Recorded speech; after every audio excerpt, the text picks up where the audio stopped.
just wanted to get you on and take a coach who's basically grown up in St. Louis, played in the St. Louis baseball scene.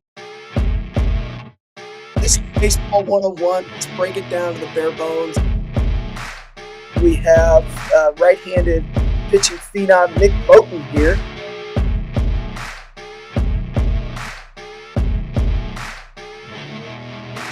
Hello, everybody. This is Dave Wiggins. I'm your host of Baseball 101, powered by Youth Baseball Midwest. Today, we've got a very special guest, the master. The student is not going to try to become the master today. He's just going to try to match the master. Brian French, welcome to the show, sir. I don't know, man. I was like, oh, man, I got to live up to that now. I just think I'm Joe Schmo, man. Oh, man. Not in this world. Thank you, kind sir. Appreciate it. Yes, sir. I'm looking forward to it, having the conversation. Me too. Yeah, you were fortunate enough to be out at the Scout Connect event. I guess events. They did an Illinois and a Missouri one, correct? Yeah, we did not go out Sunday because Okay. I pastor and we're in services on Sunday, and we don't do a lot of things on Sunday. I try to take at least one day off. Doesn't always work, but so we were there on Saturday, which is honestly, Dave, that was something we've been working on doing and getting to know more of the Illinois kids. Absolutely. Because we're going to be live streaming some games over there. So I don't know enough about some of these kids.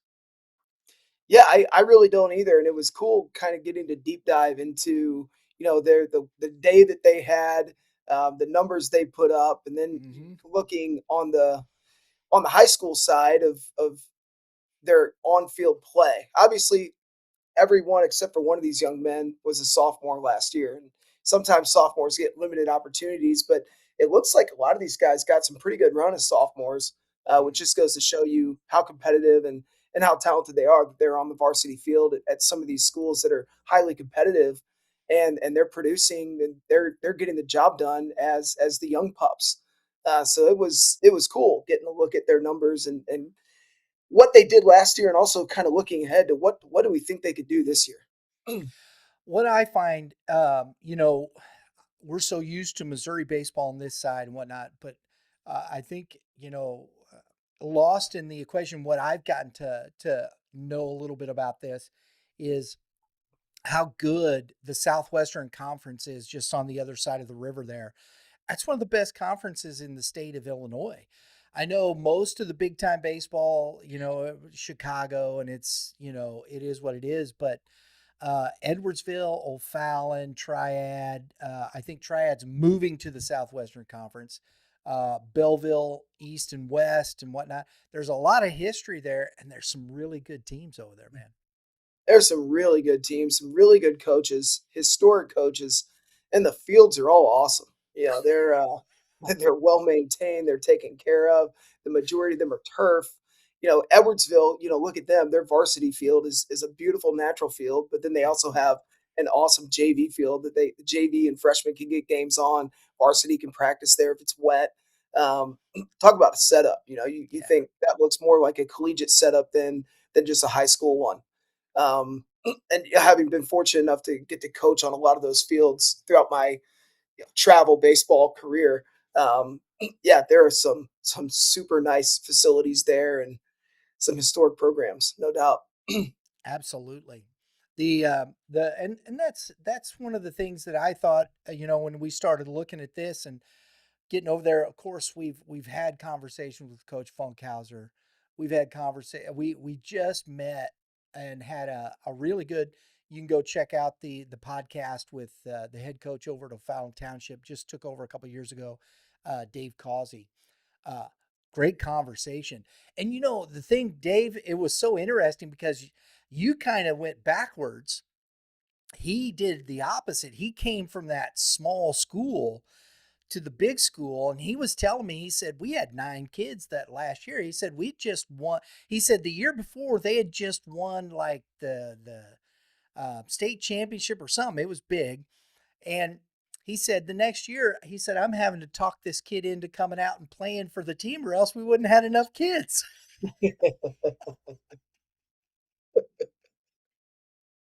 It was a class one school, just a small school. I'm Uh, laughing to hold back tears. and just the differences in the way those things are, I think is just sometimes I don't know if people really understand the challenges of high school coaches. We all face different challenges, right? Right. If you're Tony Perkins or Tim Funkhauser, you face the challenge of cutting a kid who's probably going to play college baseball. If you're Dave Wiggins, you face the challenge of finding enough players to even have a varsity team. And we are a little news on that front. We are going to co-op with Whitfield. So Oh, Principia and Whitfield are going to team up this year. Whitfield only had about 6 or 7 kids, and we've got more than that. But we just figured that it would be great to help those 6 kids on Whitfield get a baseball season, and B, there's some talented kids over there that are going to help us be more successful and more competitive as well. So we're kind of excited about the co-op and joining forces. Now it does move 2A Principia and 3A Whitfield to Class 4. So we're now Class 4. Yeah, and we know how good Class 4 baseball is in this state. Um, so playoffs could be a really tough thing to navigate, but we're excited and hopeful that we can run 9 guys out there that can compete at the varsity level, and we can have a JV team where younger guys can develop and get more opportunities. So we're thankful for the co-op with Whitfield. that's awesome. That's Yeah, awesome, Dave. I almost thought at first, I was like, wow, you jumping in out of the frying pan and in the fire, but what the hey, might as well. that's right. That's right. Yeah, because you ain't lying. Class four, it's for real in the state of Missouri, man. You get Absolutely. there's a Yeah. lot of class four teams out there compete with class six teams. Oh, without a doubt. Ain't Yeah, no lie. without a doubt. Ain't no lie. You want to jump right in and start with Absolutely. Where do you want to start? let's start with the loan 2026 we're going to talk about because he is uncommitted, although Mm-hmm. we have heard he has some offers. um Asher Cantu, left-handed hitting catcher. I've had the pleasure of knowing Asher for quite some time, having to compete against him for shoot almost a decade now. he is he's always been on some of the top competitive travel teams that we've run into. Um, he is a physical young man. Mm, You look at him, he's that ain't imposing, right? He's imposing. He plays for one of the best high school baseball teams in Illinois in O'Fallon. And he was their guy behind the dish last year, and he had to catch some pretty top arms, yeah. some of those 25 arms that they had that have went on to play Power Four baseball and JUCO in Division One, and obviously some of the young arms that they still have. I mean, Alton, not Alton. I'm sorry, O'Fallon. I almost liken them to Howell in the sense of how many just electric arms they do have. And sure, offense is one part of catching, but handling a staff, the different personalities of the pitchers, understanding how each guy's pitches move and being able to, keep those guys under composure is a big part of it as well. I love that, and that's true because last year we know Connor Blue was on that squad, and I know he's what is that Cincinnati. Cincinnati. So and that kid was really good. If you can catch a kid like that, that's power forearm. If you can catch a kid like that, and I should I hope I don't even know how to qualify that, Dave. It's not just I can catch that ball. No, you can catch that ball. I don't know how to say that. Do you? I, I'm picking up what you're putting down. Right? I mean, you Yeah. can catch it, you can clank it, you can pull it out of the zone, you can catch that breaking ball, and let it keep going down and pull it out of the bottom of the strike zone, or you can receive it. You can really receive it. And in today's catching world, receiving is becoming more and more important because the pitches are moving so differently and with so much more pizzazz, if you will, that you have to be an elite receiver to catch these guys. You can't just stick the glove out and here throw it to my target. No, 94 with sink and then 80, 84, 85 mile an hour sliders that are moving, 17 inches. That's not something that, you can just stick the glove out there and hope to catch. So yeah, receive is kind of the way I look at it. Yeah, and you gotta have those guys, and, and the one thing that stood out to me is and I saw this young man, if you haven't seen, Asher, his shoulders are like that, and I was like, "Dang." I told him, I said, "Man, I gotta stand up straight so I don't look so small next to you, bro." And, uh, he ran a 7.2 in the Yeah, 60. wow. For as Yeah, big as he is, Dave, you know yes. that. That's pretty good for a big kid like that, isn't it?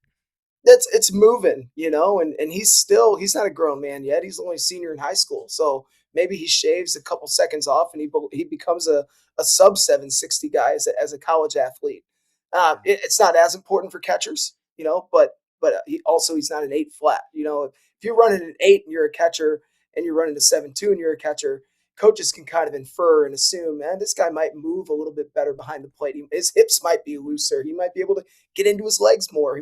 His pop time might be quicker because he's able to get up through his legs.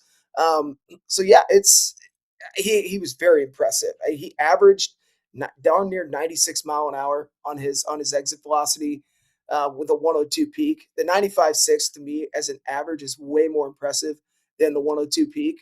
We know he's strong. We know he's physical. We know he can catch the ball out front, but he's consistently 95 plus. Um, that's that's tough to do. He's averaging what a lot of the guys at that event topped. And Yes. that's impressive, right? And we talk about it. You talked about it with Diego on the show a couple of days ago about being able to play the game and being able to consistently barrel balls versus just popping one triple digit number and then being in the mid to upper 80s on the other swings. Um, so to me, that was very impressive. The ability to consistently hit the baseball really hard.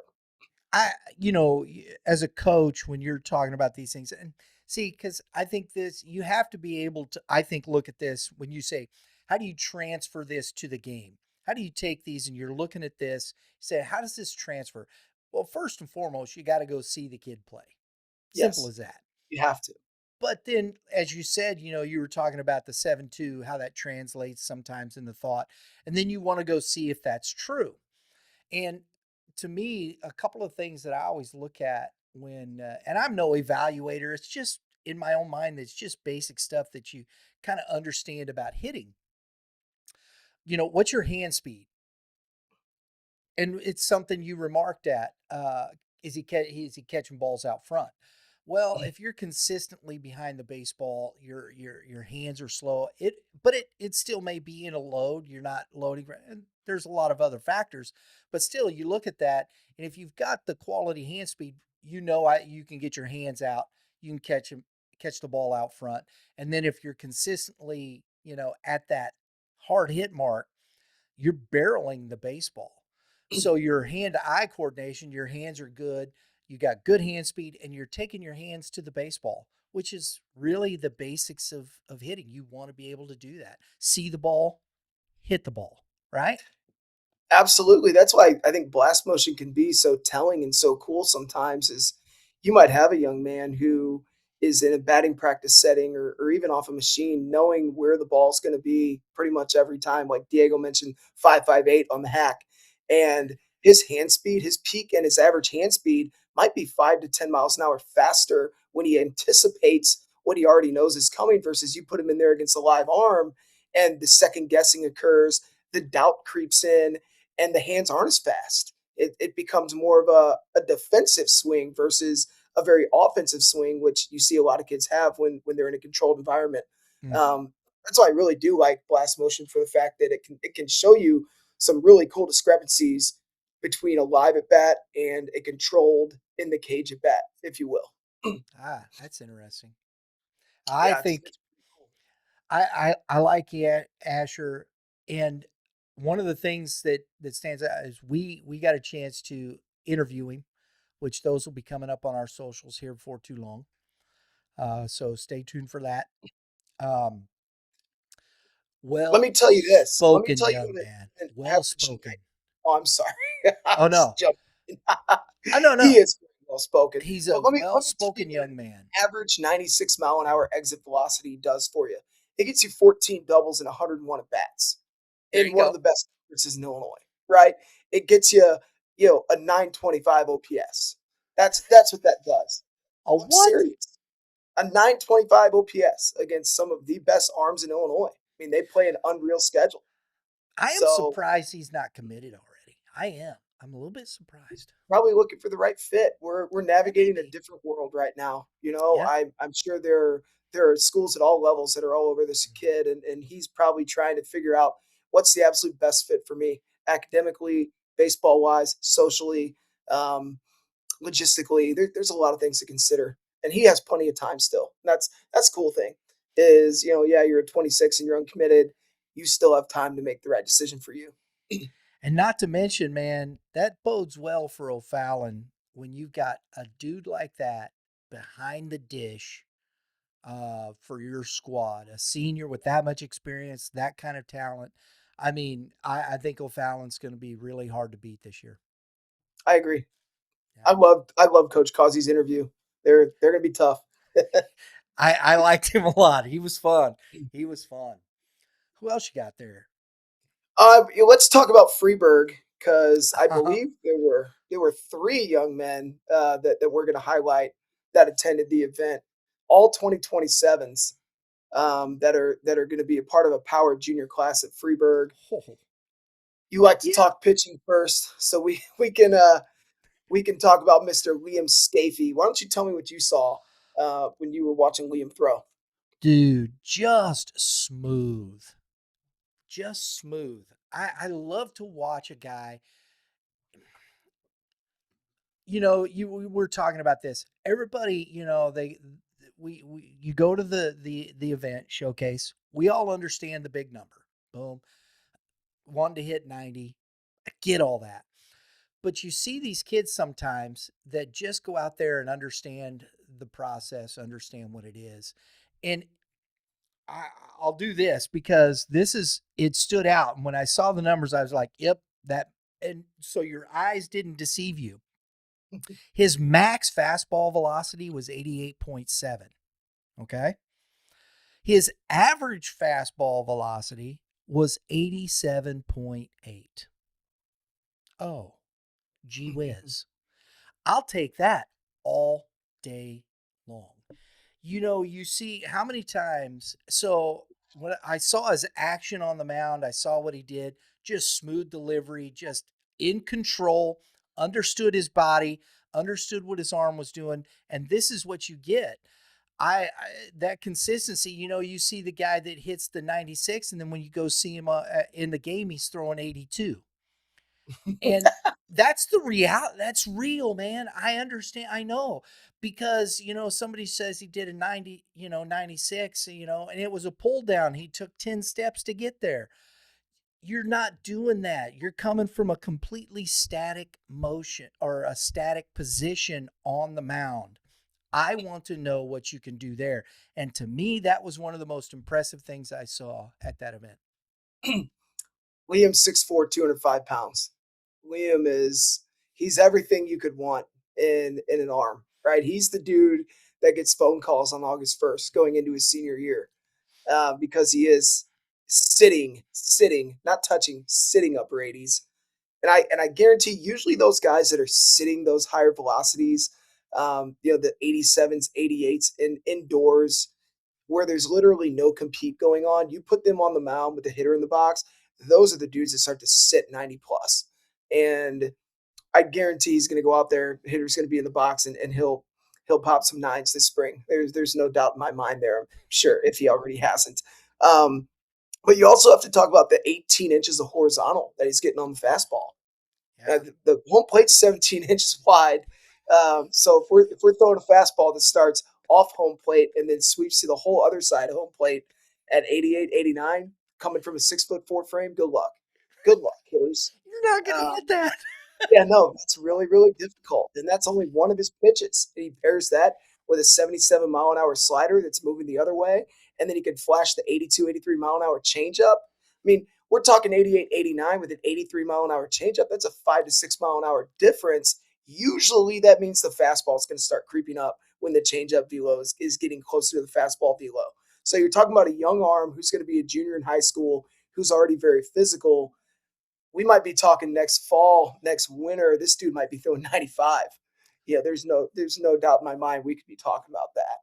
Yeah, he's a power. I think right now he's one of those power forearms where he Yeah, sits. Right. I yeah, mean, it's yeah. projected. It that I'm talking about We see projectability. it. We see it. We see it here in Missouri, right? Well, think of the dudes that are going power four that are right-handed pitchers. They ain't 5'10. They're 6'2 plus, right? They're long, they're Right. loose, they've got levers, they're throwing 90 plus. Um, the slightly and once again, I've never seen a pitch, so I'm just going off numbers. I'm a numbers guy. Right. The slightly concerning thing to me was as a sophomore, he allowed 34 hits in 27 innings. Mhm. I don't know if maybe he was fastball heavy and he didn't use his off speed enough.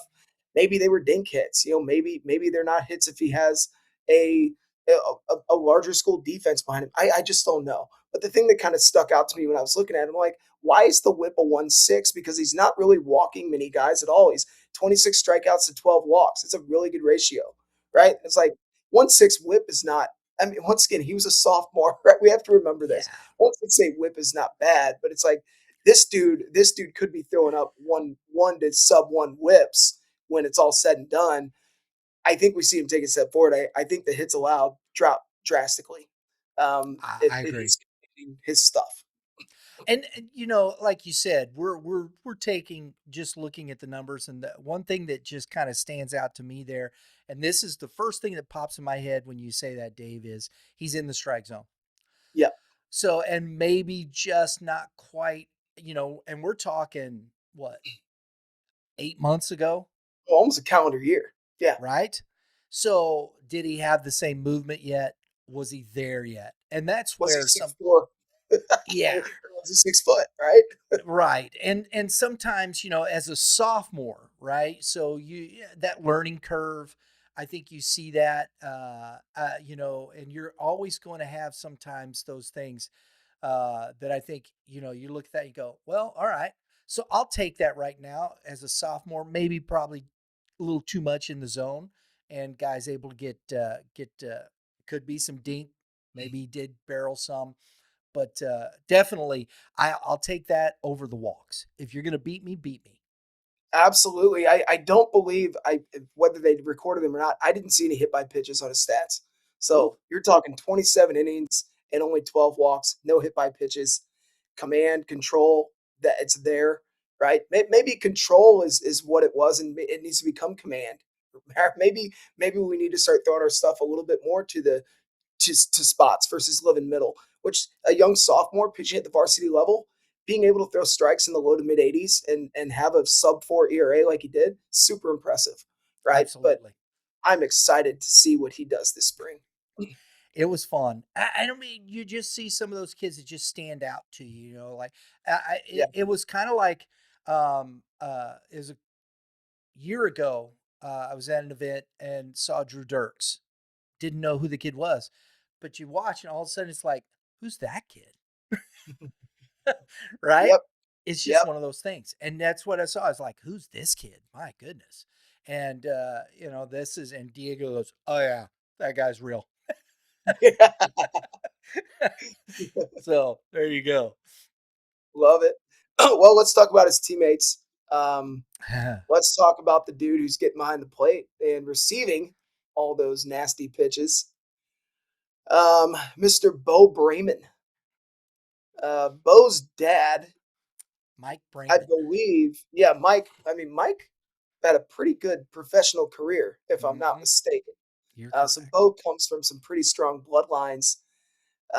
Man, go And ahead. just to FYI, Mike also runs the SI Blue Jays program, the youth Yes, program there in Southern Illinois. So throw that yes, in there. a very, Shout out very to well known. Mike. I got Mike's a to great guy. Mike's a great coach, great baseball guy. yeah. Back in the day, he ran the GBA Bears, and we would go toe to toe with those guys. Always competitive games.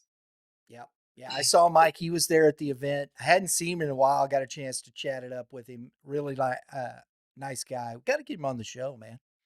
Yeah, that'd be cool. It's Yeah. no surprise his son's physical 'cause Mike Mike's a big dude. He is, man. Yeah, his son and Bo has a similar frame. He does. Absolutely. What did you see when you were watching Bo at the event? I got to see him run the 60, and again, another catcher at a 6.95. Ooh, all right. The athleticism that is coming and just arm strength. He's a talented kid and probably put together one of the more consistent um, BPs of the event. Barrels, hard hit balls. It was just he's an impressive athlete. That's what I took away from it. I like his swing a lot. I was watching that video over and over. Like, what do I like so much about this? I think it is just the adjustability and athleticism in his swing, where he really gets into his legs. He really uses the ground, uses the lower half to turn the barrel. It's an explosive finish. Up to 100-mile-an-hour exits, 82 from behind the plate. So you're talking. If we can be accurate and we're 82 from behind the dish, even if we're at a showcase, we're at least 80 behind the dish in a game. It's going to be hard to run on you, right? Um, Well, and a 189 on the there pop you too. go. There you go. And that's a Yeah, if it's on, showcase. It's a showcase pop, right? That's a showcase pop. sure, but even if it's a 2-2 in game, if it's on the bag, you're out. Right. And it's like I think you put that in perspective. And I want people to put these things in perspective. You're talking about in a controlled environment. You understand what you're working to do. Maybe you cheat a tenth or 2/10 of a second, but it's not that much, right? If you're not cheating these things at a showcase, you're crazy. It's all about numbers. Let's be real. I mean, Oh, go on right. Go on Prep Baseball Report's website and search Ryan Howard. He was a class of 2013 Mm-hmm. infielder drafted by the Giants. Dude was 97 across the diamond, set the PBR infield velocity record. He takes like a 4-foot crow hop before he throws the ball. But hey, it was 97. So we're breaking records. I love it, man. Somebody do a crow hop in the outfield for me, please. Yeah. I'm sorry. I just had to throw that one in. But no, this young man, impressive baseball pedigree, got the genes. I mean, I think he's going to be a heck of a good baseball player. Yeah, as a as a sophomore, we could talk about his slash. He's 343 average, 395 on base, 529 slug, 924 OPS as a Woo. sophomore. Yeah. 70 at bats, 5 doubles, a triple, 2 bombs, 14 ribs. Probably getting into that double digit double range this spring with a year more of development under his belt. Definitely going to be a dangerous bat for Freeburg. That's going to be they're going to be a fun team to watch. I need to follow them. Yeah, Freeburg is one of those teams. When I've talked to Diego and he, over there in Illinois, we're working to get them on our live stream schedule. Uh, Outstanding. because they are going to be one of the better. I think they're class 2 over there They because are. there's only the 4 classes, and you know um, I think they're going to be outstanding. They were really good last year. I'm trying to remember, and this is where my brain lets me down, and I don't have it in front of me. It was either them or Waterloo. It was one of those two that I'm trying to think of that finished third in the state. I think it was Freeburg. It may have been Waterloo. Somebody's trying. I think it was Waterloo that finished third last year in the state. I think it was. Yeah. Yeah. Remember them making a pretty deep run. Freeburg. I've known Freeburg, known of them since like early 2020s. Like 2022, they had two young men, Eli Hill and Eli Horner. Horner is at Omaha, University of Omaha, and Hill is at Eastern Illinois. So they've got two dudes that are playing Division One baseball right now, and clearly there's more in the pipeline. Then the um, other, who's the other yeah, guy? go No, no, Dane go ahead. Johnson.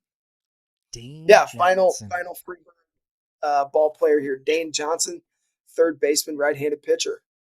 What'd you see when you were watching Dane? I saw a kid that hits the ball a ton. Very good glove, uh, good arm across there. Probably not the athlete the other two are, but he's just he reminds you of that guy. You see him and you go, okay, he looks pretty average, this that. And no offense to Dane, I know sometimes people get offended, but then you watch him play and you're like, dang, I didn't see that coming. And that's the kind of guy he reminds me of. And then all of a sudden you just see him. It's just one of those guys. He just moves well, does that, everything just looks right. And it's like it isn't paper, it's go watch him play.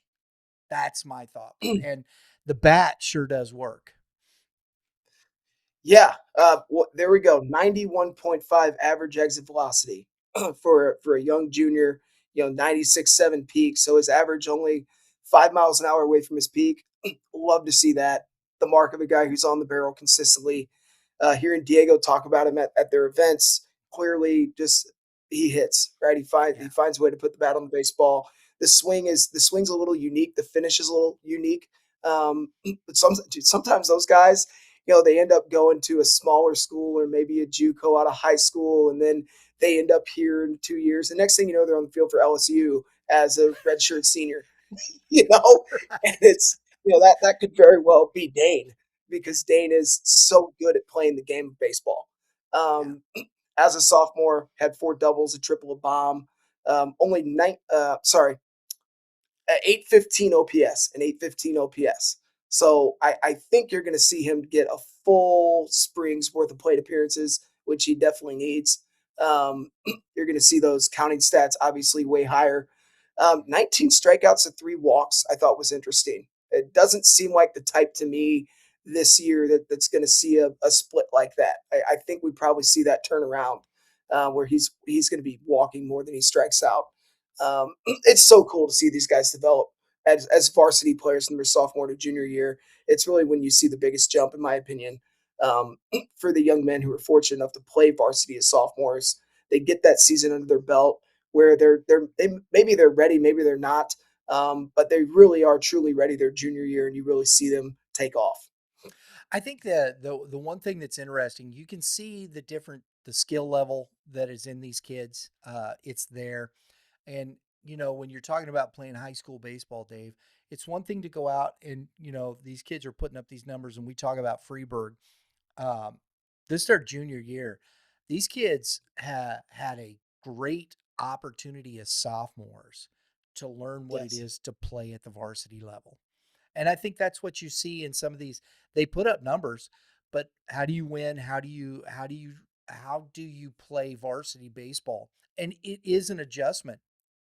You don't, that's why you don't see in a lot of these big schools, you don't see a lot of sophomores and juniors on these squads, um, because just the talent pool to choose from is usually much higher, and especially if you got a lot of talent at a school. So when you see a smaller school like this and you see these kids, you get to watch them learn how that works, and I think that's such a fun thing because you're going to see them this year.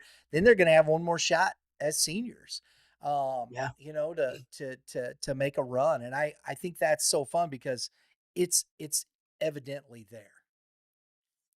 Yeah, Dane also contributed significantly on the mound for Mhm. Freeburg last year.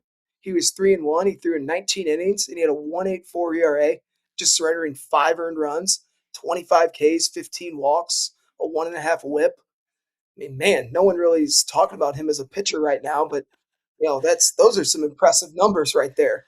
So I'm And curious to see what he does on the mound too. right, and but there's again, he's upper 70s. That's what he showed at the showcase, right?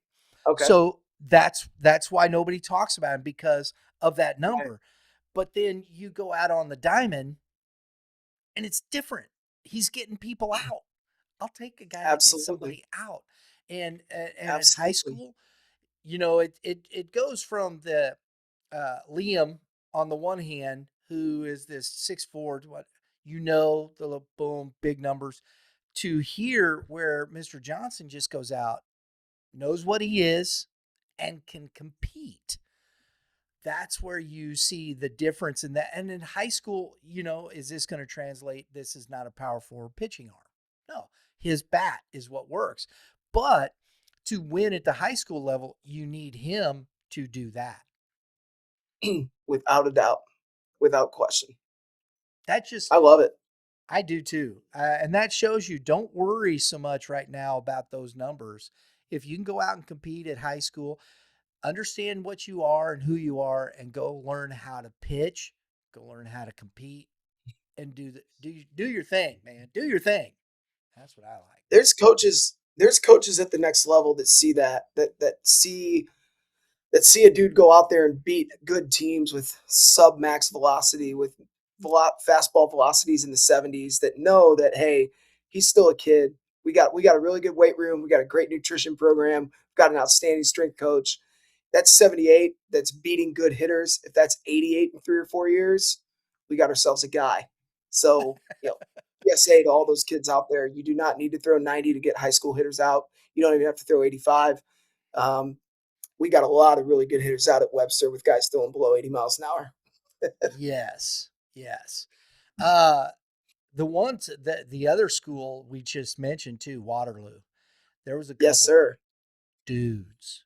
Uh, Yeah, talk about Trey Conrad to start off. it is Conrad. I think that was a misspell on my fault. My No, part. it's Conrod. Is it? Is it Yeah. Conrad? Okay.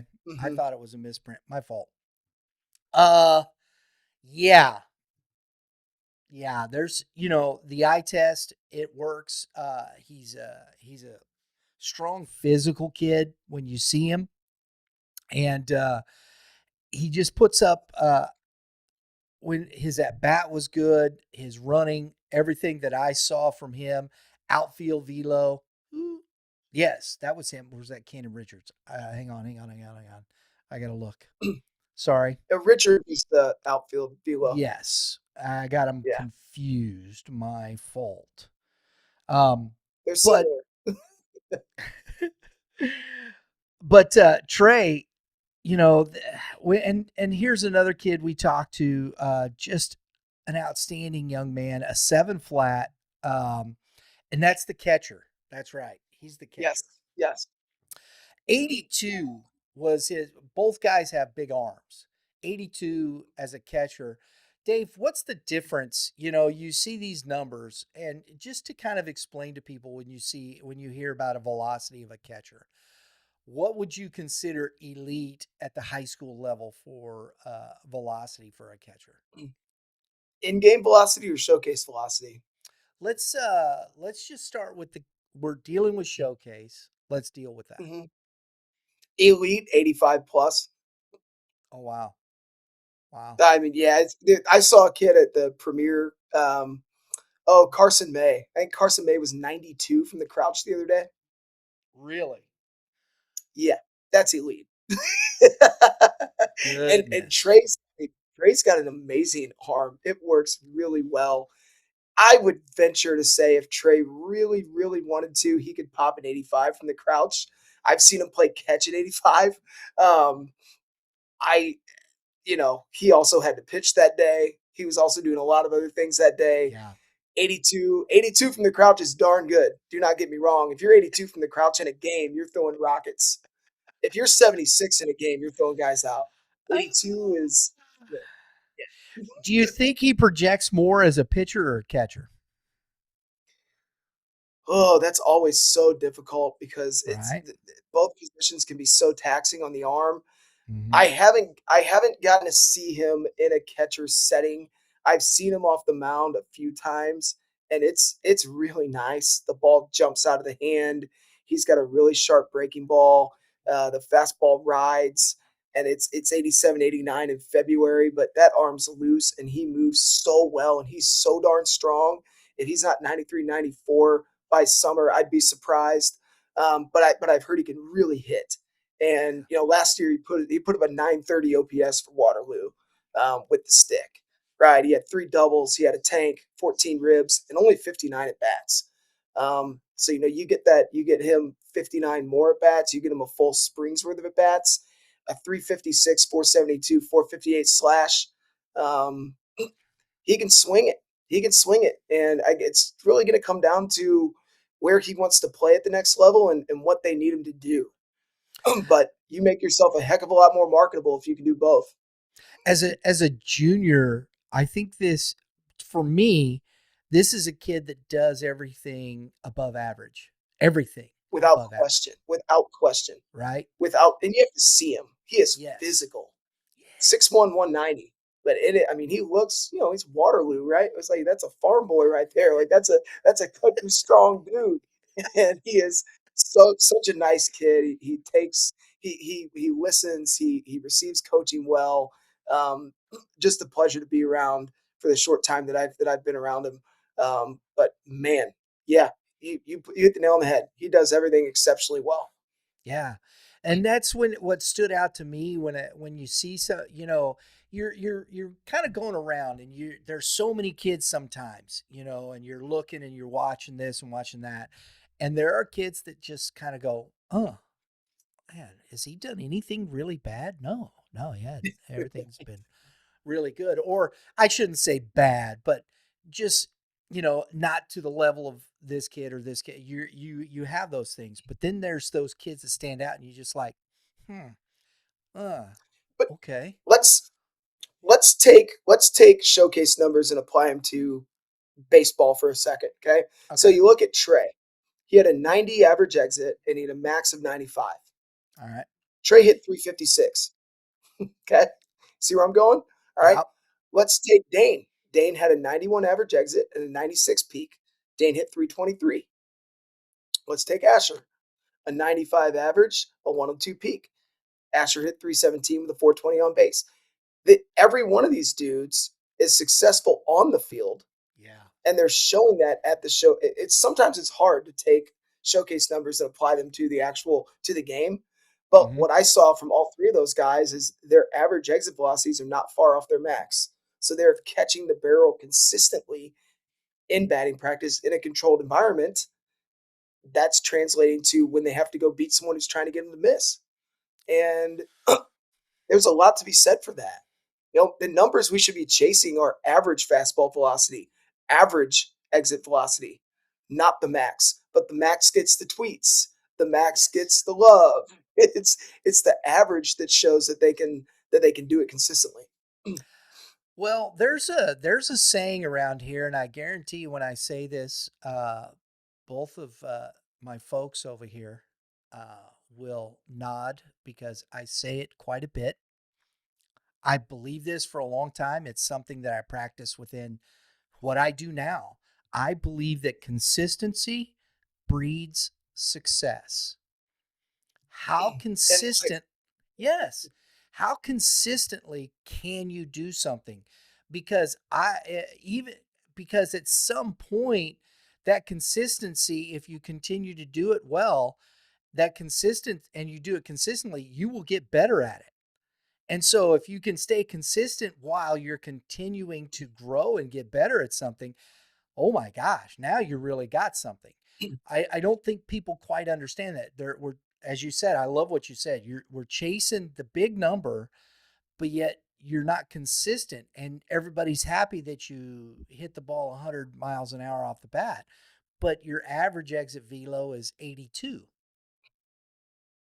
the So ability to remain consistent as the levels go up, that's yes, that's what it's about in life, in sport, in everything. you absolutely, and the Dave. best in the world at our sport have been consistent from the time that they were playing elementary school ball to middle school to high school to college to pro. They remain consistent, and that's a training tactic that I think is sometimes overlooked in today's day and age, where we're trying to achieve the big number. We set a goal. My goal is to hit, a 10-year-old. My goal is to hit 60 this year. Well, cool. There's really no difference between a 58 mile an hour fastball and a 60 mile an hour fastball. But 60 sounds cool to a 10-year-old. Yeah, So yeah, yeah.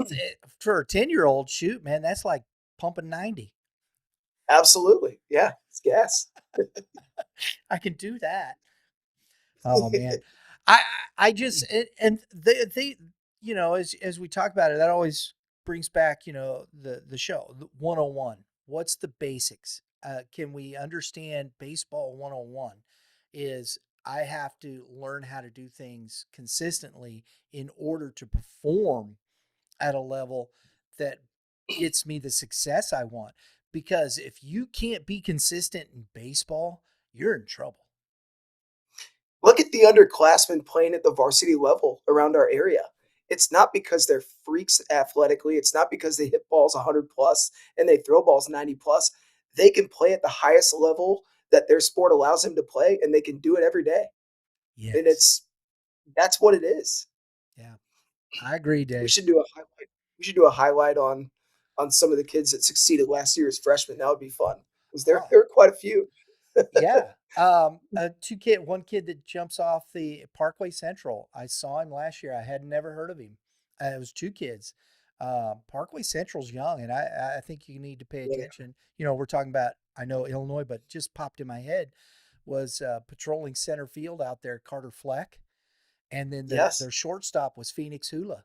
These two young men could play baseball, and Fleck is the real deal. Oh, they're good, and one of the better players on their team was a sophomore last year. Oh my gosh, he was brilliant. I can't. I'm so sorry. I forget your last name. Applebaum.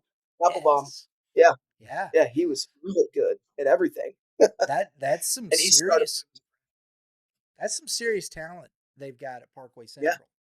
And you know, it just sometimes takes, but you watch these kids. They went over we live streamed the game between them and Oakville. They went over to Oakville and beat them.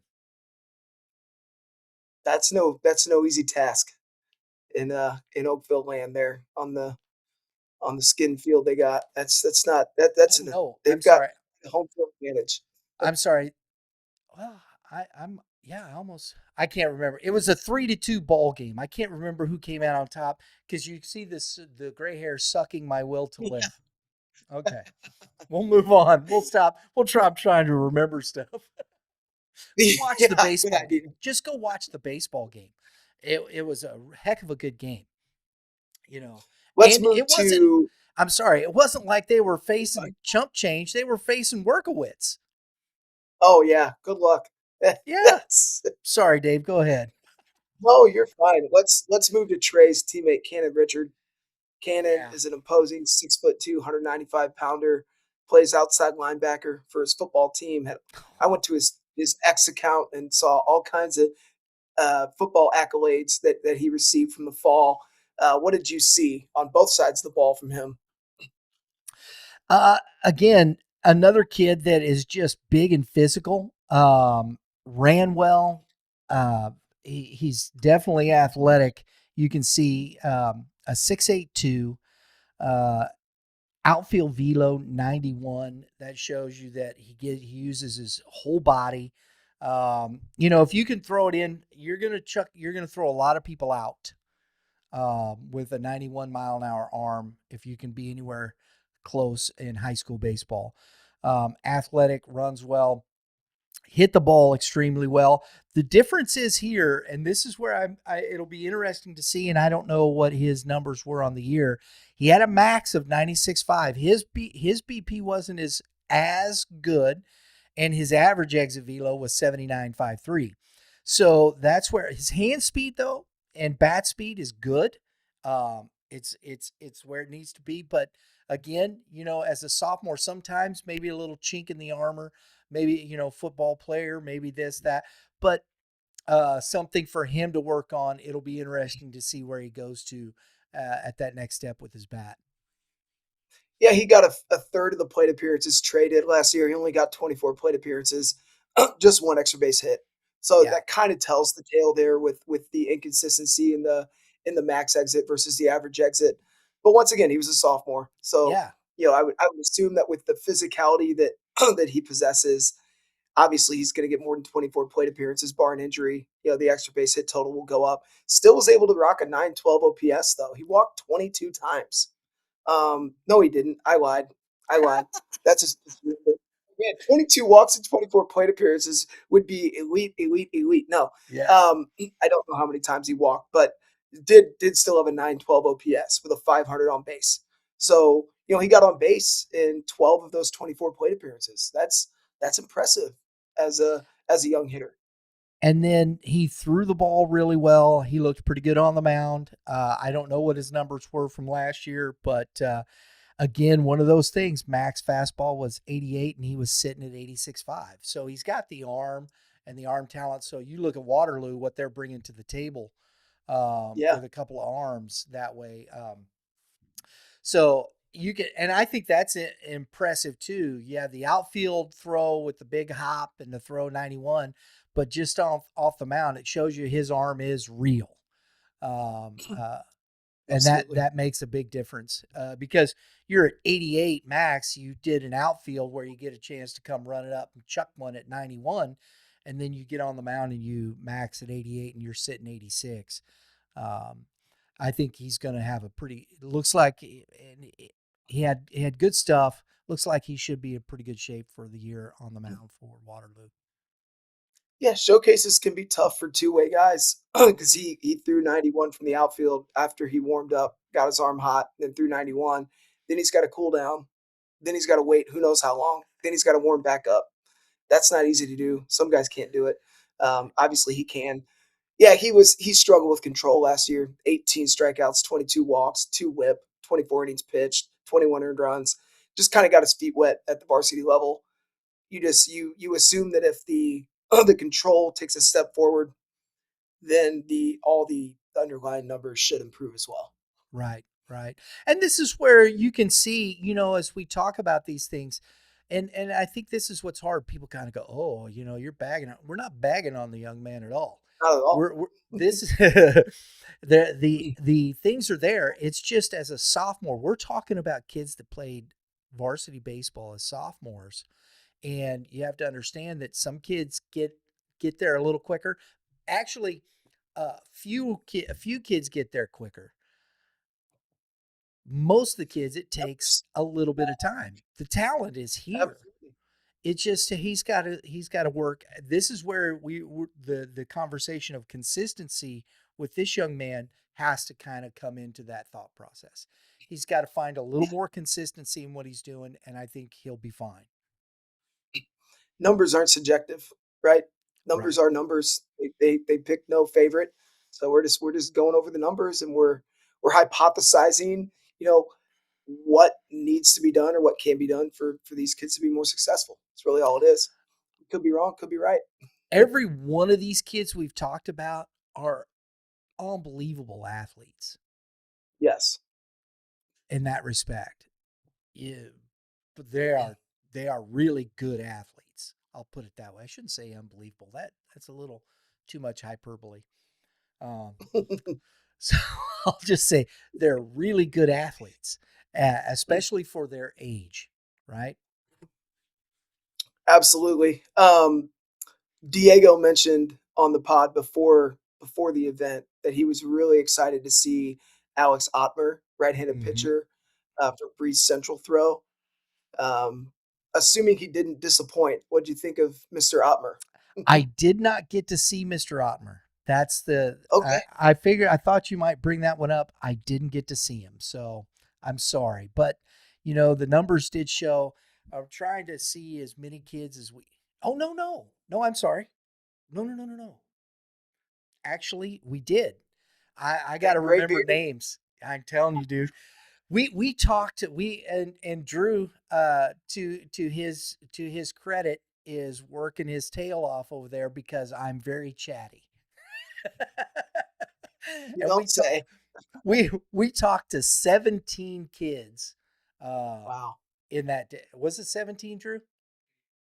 18? See, there he goes. And he's like, "You're killing me, man. You're killing me." Cuz he's got to go back and edit all that. Uh but Right. uh But that's always the thing for me is you see these kids, and we did see him on a tremendous because we pulled him right off the mound, and it was everything you want.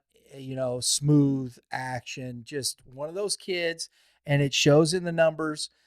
88.2 max, or was it 89? I got to put my glass back on. 89.2, and then an 88.3.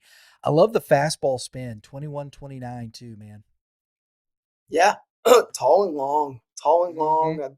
I like the delivery a lot. Yep, 88, 89, 16 inches, almost 17 inches of horizontal on the sinker, paired with an 83, 84 mile an hour cutter. And then he kind of, adds some break, takes some velo off of the slider at 78 to 80. That's tough when you have one pitch coming, if you're a righty, one pitch basically coming at you and two pitches working away from you. Curious as to if he'll add a splitter or a changeup at some point, just something to pair with that sinker. But yeah, three pitch mix from a tall, long, hard throwing righty like that. Had really good numbers last year as a sophomore for Breeze Central. He threw 32 and a thirds innings, 2.38 ERA, only 11 earned runs, 42 punchies, only 15 walks with a 1-2 whip. Well, That and just that tells you right there. yeah, and that makes it understandable when you're watching a kid in this setting. He is in the strike zone. There's a lot of kids. There's a lot of times you see, and this is what you'll sometimes see at showcases. Kids are trying to hit that big number, and they're nowhere close to the strike zone, and it's Right. kind of all over the place. And there's no when you start seeing, smoother is faster. Smoother is better. If you can move smoothly, quickly, all of a sudden it's like, man, it just looks faster. And it's the same with a delivery. How can you relax your muscles to get the whip to go to do? And you hear these things a lot talked about. And when you see a kid like this, you see that. You see that smooth delivery. He isn't tensed up, like that, trying to throw a baseball. No, it's just nice and easy, smooth. And all of a sudden, that thing just explodes out of his hand. You're like, oh my gosh, what did I just see? And that is where I think especially him and Liam, kind of set themselves apart that way a little bit. There was some other kids there that threw very well, but yeah, yeah, he was pretty good, and he was fun to He also talk to. got, was he? Yeah. Yes. He also got, I mean, he had a 902 OPS last year as a hitter too. So he had 79 plate appearances, had hit six doubles, had a triple. So he's helping on both sides of the ball. Although we're pretty sure his future's on the mound. There's a lot of guys who can contribute with the bat in high school who are going to end up on the mound at the next level though. So Yeah, absolutely. And in this event, he didn't even hit. So there you go. That shows well, you there you go. he knows where his mind is. And Right. I think that's what you said. Understand who you are, but go play high school baseball. That's what you do. If you can, you know, you got to love it. Absolutely. If you're a PO and you're going to be PO, get the bat in your hand as much as you can before they take it from That's right. That's right. you. Um, let's finish up with a left-handed pitcher out of Okay. Effingham, Mr. Carter Brady. Unfortunately, I'm not able to get any high school stats on Mr. Brady. Effingham didn't post their stuff to SCL today. They are kind of far away from us. But what did you see? What notes do you have on him from his bullpen? Well, the first thing though I want to start off with is because honestly, I think I caught the tail end of it. Where I saw him was in the cage, Okay, and big frame. I think what 6'2", something like that. Um, Big framed kid. He's filled out, runs extremely well. Saw him in the cage, and again, bad jumps off the ball, average, all those things that we talked about with these kids. He was at 96 max with a 90.53 average exit velo. That's where I saw. nice. See, first, I didn't, because I have no idea what these kids do. So I'm just Right. watching. And to me, I'm like, I love that kid's swing. It's fantastic. And it showed in his BP. That's the first thing that jumped off to me. He ran well for as big as he is. I think he ran. Hang on, I'm going to go back to this because I saw him run and he ran very well for his size. And yeah, he was a 7, basically a 7 flat, and which is pretty good. And then he goes and hits very well. And I caught the tail end. We got a chance to talk to him after he got out of the cage, and I was like, boom, my goodness. So that's where I basically saw him, Dave. I thought his swing worked. It was good. It was fluid, um, barreling up the ball, jumps off the bat, and but he can pitch as well. Yes, sir. Yeah. 85, 86 off the mound. Changeup was 80, 81, 17 inches of horizontal on the changeup. So, it's got a lot of good arm side depth and fade to it. And apparently, according to Diego and from his earlier looks, he was spinning his breaking ball better than what he had seen. So, the breaking ball's taking a step forward too. Yeah, pretty. I'm looking at the delivery right now. It's smooth. The arm definitely works. There's definitely got to be more in the tank there, and the fact that he can also go to the dish and barrel baseballs and be as physical as he is on the mound. Yeah, Effingham's got a good one there. Again, all these guys that we're talking about, extremely athletic. I honestly, it was just a group of kids that you're just watching the athleticism and the physical maturity that they all had. Yeah, That was what I thought was pretty impressive, to be there honest. you go. Get in the weight room. Yes. It's like I loved what Diego said on the podcast about if you want to play college baseball and you're not in the weight room consistently, forget about it. It's the truth. You're not going to be Yep. there. You're just not. No, no. And it's funny, we look at Carter throwing 85, 86 from the left side, and 5 years ago, that would have been like, whoa, man, that dude's left handed throwing 85, 86 in February going into his junior year. Oh my gosh. Now it's crazy how velocity in general, how our minds have changed to it. Like 85, 86 on the left side as an incoming junior is highly impressive. It is highly impressive. Maybe he's 86, 88 in the spring. Maybe he remains 84, 86. Still, that's plenty of velocity to get guys out. That's plenty of velocity to earn college offers. Yeah. It just all comes down to can you get people out? You know, again, going and seeing people play baseball, going and seeing these kids play baseball.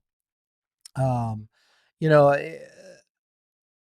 the 5 o'clock hitters, the bullpen pitchers, the showcase guys.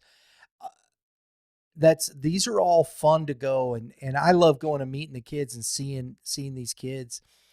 And what it gives us is an opportunity to understand, wait a minute, Waterloo did finish, I think, third in the state last year. So you understand these kids did go out and play a high level of baseball. So now you get an understanding that this is real. This isn't just something that is done in the showcase. And when you get out to the field, are they able to match that level when they walk out onto the ball diamond? I love what you said early in the show, Dave, because I think that's such a great point. Is it's one thing I've seen kids that don't have good rounds BP and have a hard time hitting off a machine, but then you go watch them play, they can see the ball out of a hand all day long and just beat the ball everywhere, which is Yep. preferable to me because they ain't putting Right. a machine on the mound. Right. There's just some kids that Exactly. can't do it, right? Oh, without question. Yeah. That's always kind of the funny thing with some of these machines like the big hack attack. If you get that moving enough and you get the right guy in there who hasn't seen it too often, he may be a fantastic hitter against a live arm. That can make him look like he's never swung a bat before. And I know in the past some like really legit college and pro hitters would be hitting off these things and get frustrated. Like I hate this. I can't hit this. It's like you hit you hit some of the best arms in the world. You can't hit a machine, but it's a different look. It's a different feel. You don't have the Yeah. arm. The iron mics. There aren't many iron mics out there anymore unless you go to Tower T. So you, you know, That's right. Oh man, I haven't seen an Iron Mike since Drew Prater's Baseball Express. oh yeah, there you go. It's way back in the day, man. He had That's two or awesome. three of them in there. Yeah, man. Oh man, I love it. Big arm. Oh, it's my favorite pitching machine ever. There you go. My God, blast from the past, Dave. That's Good right. stuff. Yeah. Hey,